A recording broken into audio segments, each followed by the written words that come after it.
जी हम क्वेश्चन अगर 115 को अटेम्प्ट करते हैं,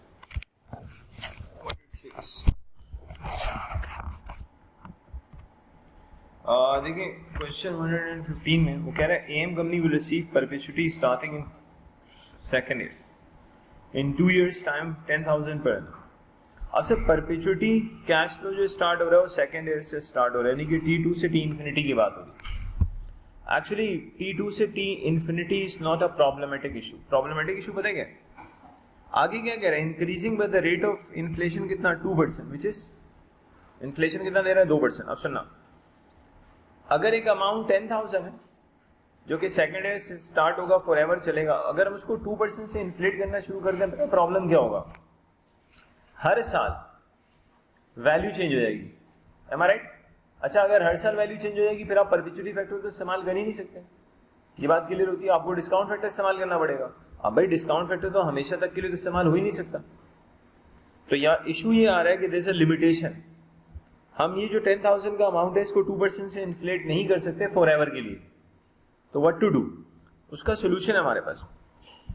वो कहता है what is the present value of this perpetuity assuming money cost of capital कितना दे रहा है 10.2%। अब प्लीज सुनिएगा, instead of incorporating inflation to that 10,000 and then we won't be able to solve the question, the alternative approach we must follow is ये जो money cost of capital 10.2% given है जिसमें inflation मौजूद है, आप इस मनी कॉस्ट ऑफ कैपिटल को क्या कर दो, रियल कॉस्ट ऑफ कैपिटल में कन्वर्ट कर दो by using Fisher effect. The benefit would be, जब मेरे पास रियल डिस्काउंट फैक्टर होगा और 10,000 को मैं इन्फ्लेट नहीं करूंगा तो वो भी रियल होगा, तो रियल कैश फ्लो को रियल कॉस्ट ऑफ कैपिटल से हम डिस्काउंट कर सकते हैं।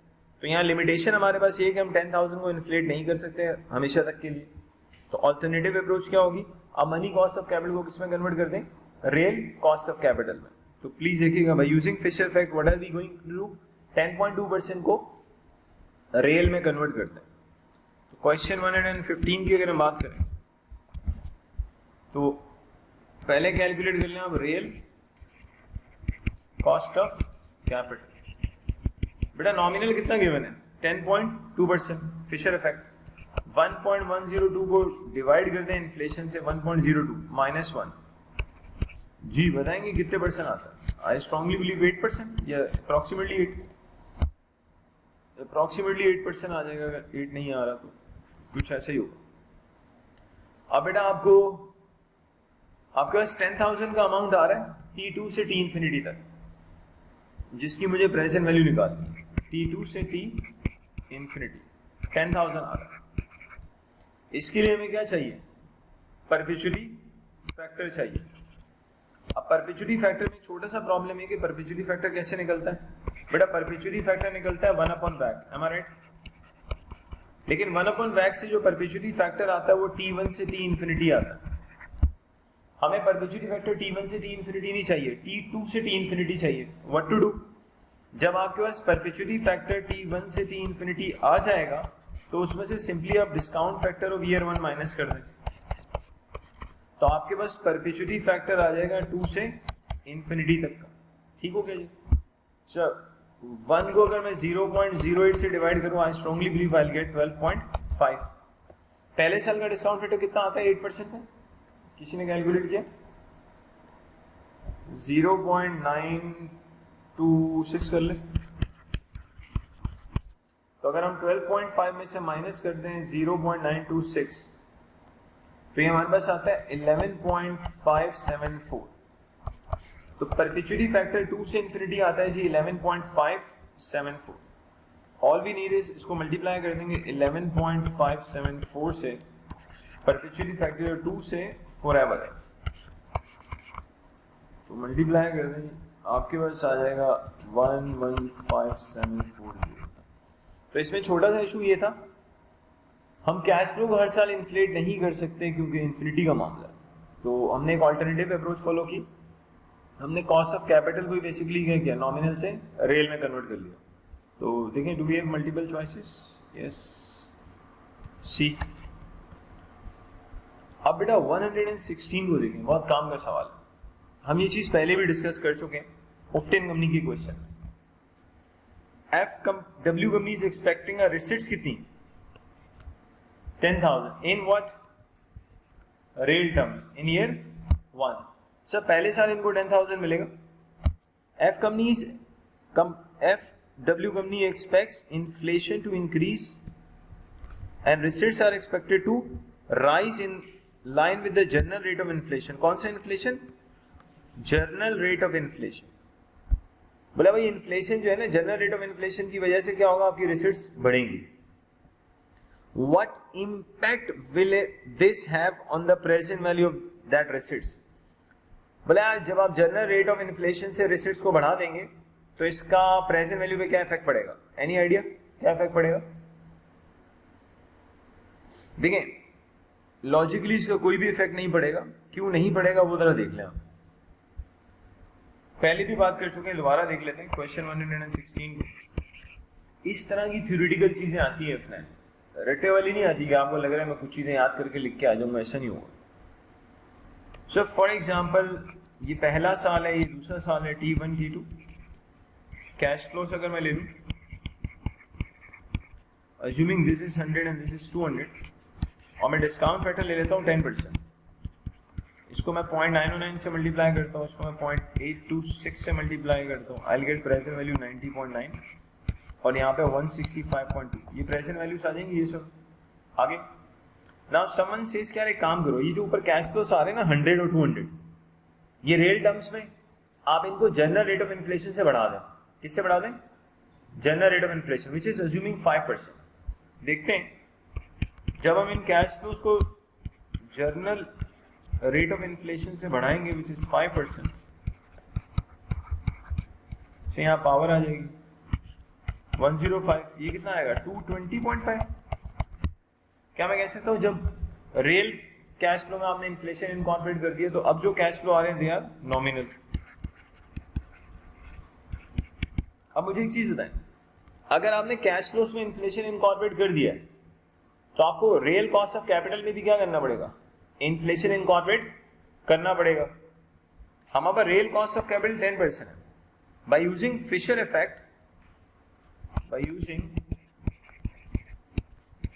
इफेक्ट, अगर आप थोड़ा सा रिकॉल करें, फिशर इफेक्ट हमारे पास क्या है? 1 plus nominal rate is equal to 1 plus real rate, और इसको हम मल्टीप्लाई कर देते हैं 1 प्लस इन्फ्लेशन रेट. और ये जो इन्फ्लेशन रेट होता है जनरल इन्फ्लेशन होता है. 1 plus nominal rate is equal to real rate है जी 10%, तो इसको 1.1 इंटू 1.05 से मैंने मल्टीप्लाई किया. अब नॉमिनल रेट कैसे आएगा? अगर आप 1.1 को 1.05 से मल्टीप्लाई करते हैं -1 करते हैं जी, कैलकुलेटर यूज कर लें. आई स्ट्रांगली बिलीव 15.5% आएगा. तो आपका जो नॉमिनल डिस्काउंट फैक्टर आ रहा है 15.5% आ रहा है.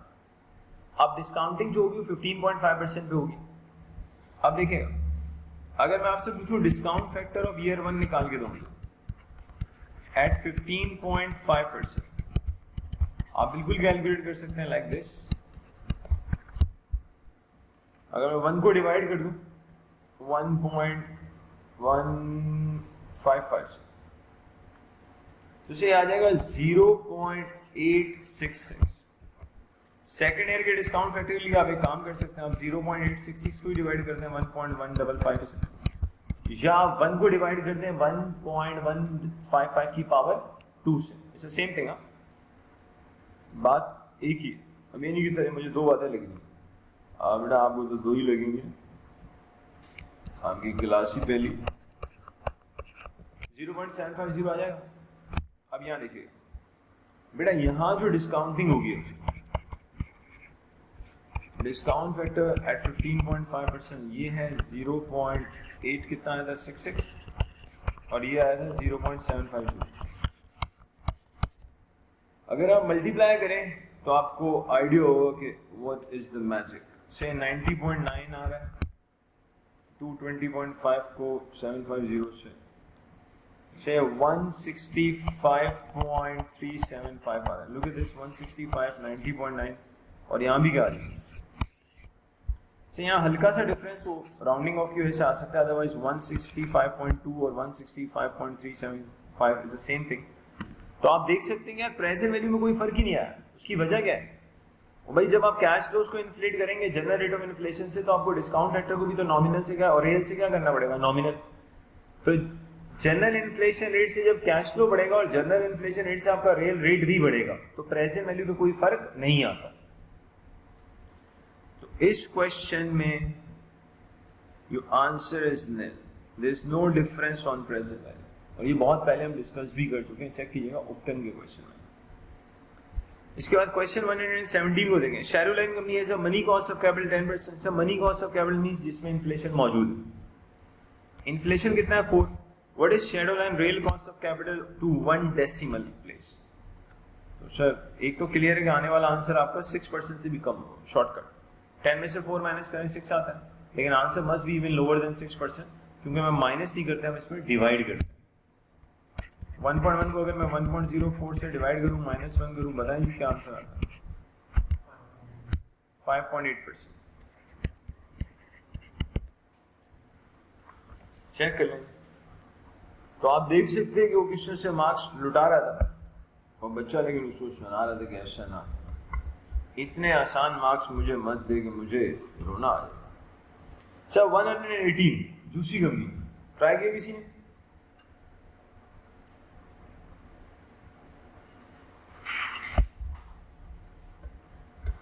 जूसी कंपनी, पहले मैं आपको आइडिया देता हूं, फिर आप जूसी कंपनी को ट्राई कर लीजिए। फॉर एग्जाम्पल लेट्स से यहां देखें, मसला थोड़ी कहां चला। देखिए फॉर एग्जाम्पल तो T0 में आपने इन्वेस्टमेंट की 12,000, you making investment of 12,000 in T0। Assuming आपके प्रोजेक्ट की लाइफ 3 इयर्स है। कितने इयर्स है? सर एग्जामिनर आपसे सिर्फ एक सवाल पूछता है, what amount should I receive in T3? What amount T3 कि मेरी इन्वेस्टमेंट रिकवर हो जाए, बस रिपीट। बोले एग्जामिनर हमसे कह रहा है यार T3 में मुझे ऐसा क्या अमाउंट मिले कि whatever I have invested in T0 बस वो रिकवर हो जाए, और सिर्फ क्या बताना है T3 में क्या मिले, दैट्स इट। हरकत नहीं करनी कि बंद में भी कुछ ले लो। अबे वो कह रहा है T3 में फॉर एग्जांपल क्या मिले कि 12,000 मिल जाए, ये लो भाई आप लिखो T3, अब 12,000 लिखो, जागते रहिए, ये आंसर नहीं। आपका डिस्काउंट फैक्टर लेट्स से 10%, कितने परसेंट? अगर मैं 12,000 को डिवाइड कर दूं, सर 10% पे 30 साल का डिस्काउंट फैक्टर होता है 0.751। अगर मैं 12,000 को 0.751 से डिवाइड करूं, जागते रहिए, 12,000 को आप 0.71 से डिवाइड करें तो 15,979। तो प्लीज सुनिएगा, अगर ये शख्स आज T0 में 10,000 की इन्वेस्टमेंट करता है और डिस्काउंट फैक्टर 10%, अगर इसको T3 में 15,979 मिलेगा तो what ever he is invested in T0 recover हो जाएगा। कैसे?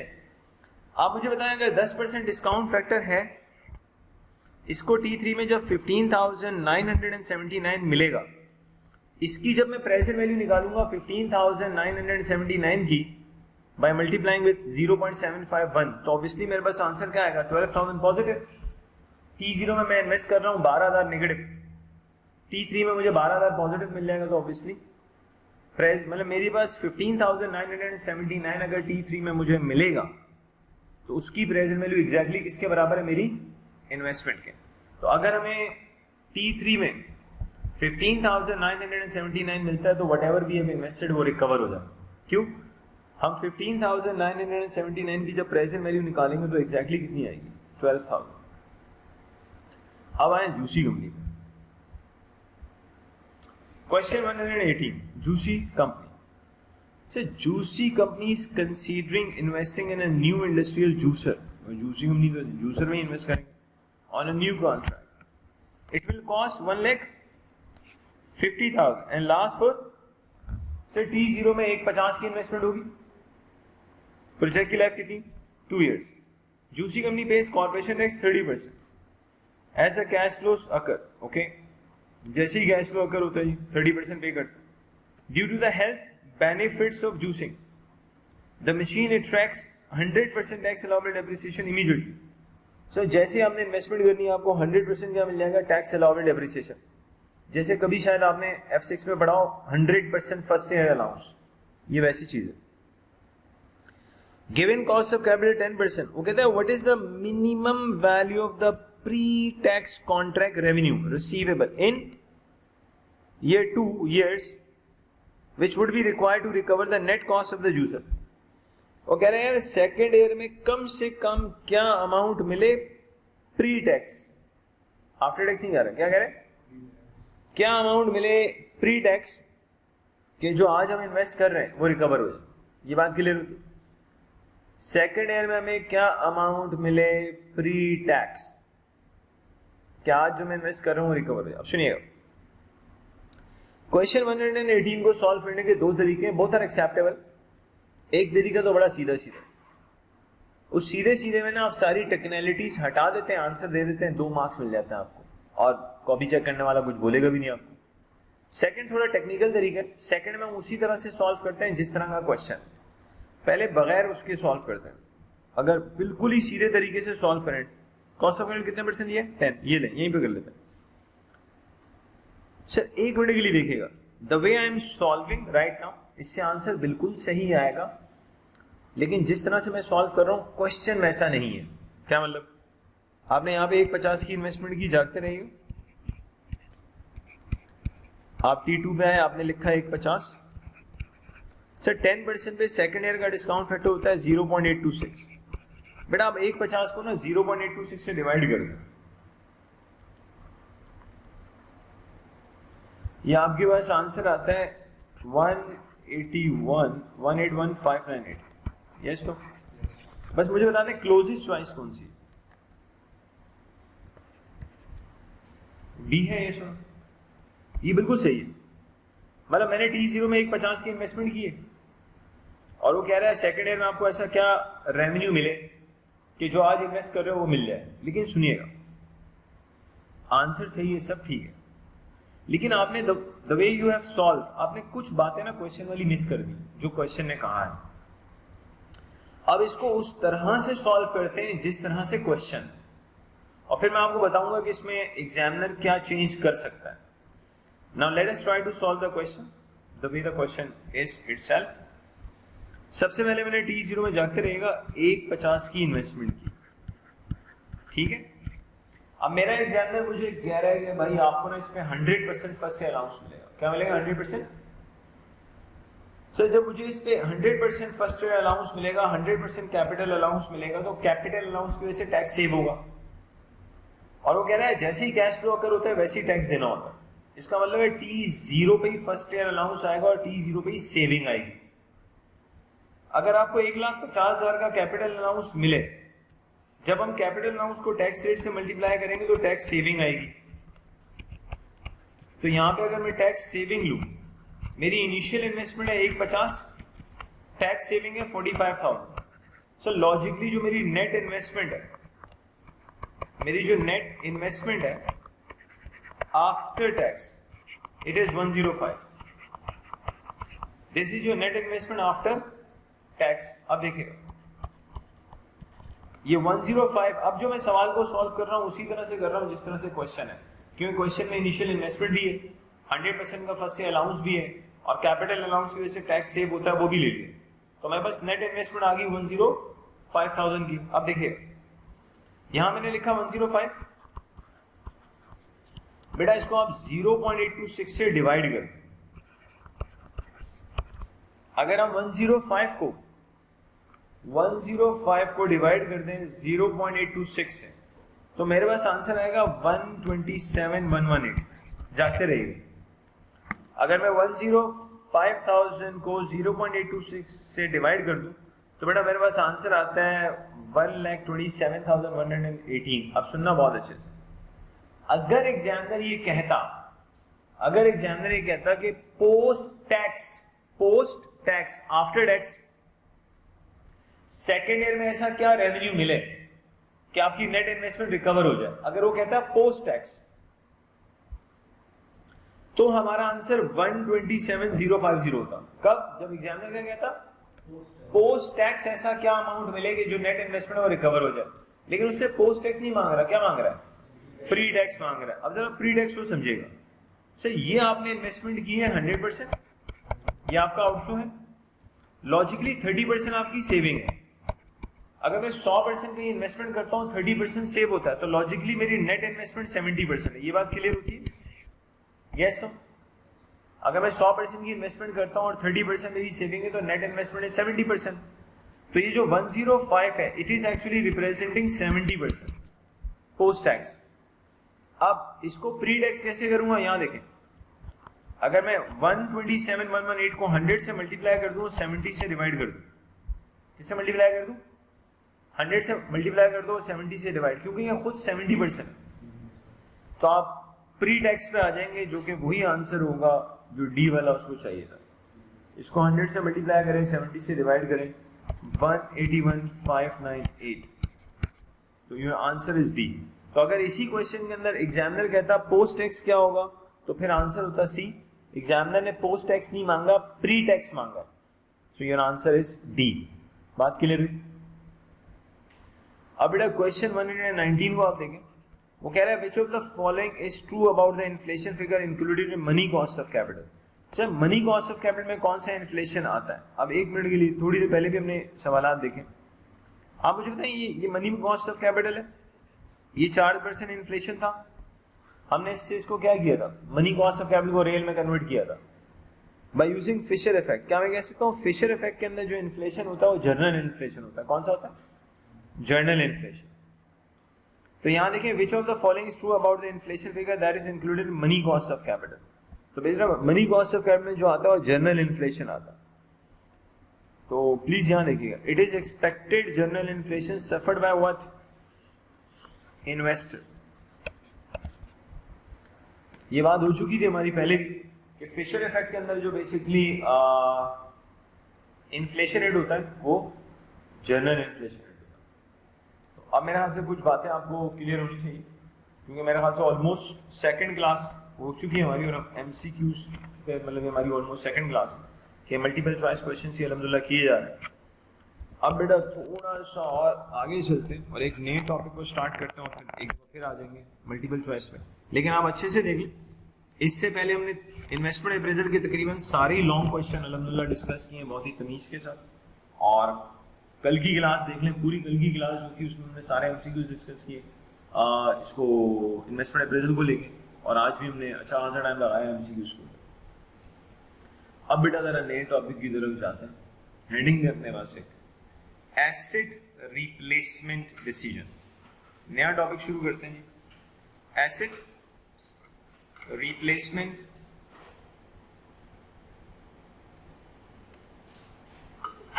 एसेट नहीं यार, asset replacement is a part of investment appraisal. Sensitivity analysis की प्रैक्टिस करनी है, वो भी इन्वेस्टमेंट अप्रेजल का हिस्सा है। कैपिटल रेशनिंग रहता है, इन्वेस्टमेंट अप्रेजल का हिस्सा है। लीज और बाय रहता है, वो इन्वेस्टमेंट अप्रेजल का हिस्सा है। आपकी काफी क्लासेस रहती हैं, वो भी इन्वेस्टमेंट अप्रेजल का हिस्सा है।